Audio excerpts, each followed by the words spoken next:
Det er Thors hjelm. Kat, det kan vi også kalde den.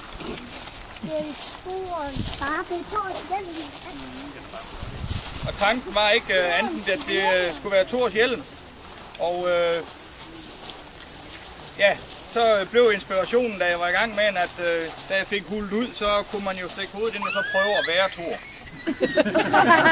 Så det var sådan set det, der blev det endelige på det. Det var, at man kunne prøve at være Thor.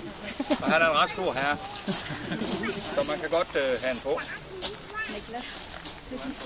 Men det var rigtig godt kursus, og det var meget lærerigt at have besøg af Søren her. Så det vil jeg sige mange tak for.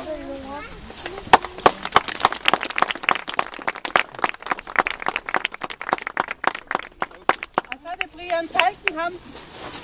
Hvor har vi ham henne? Kan jeg lige få det stående?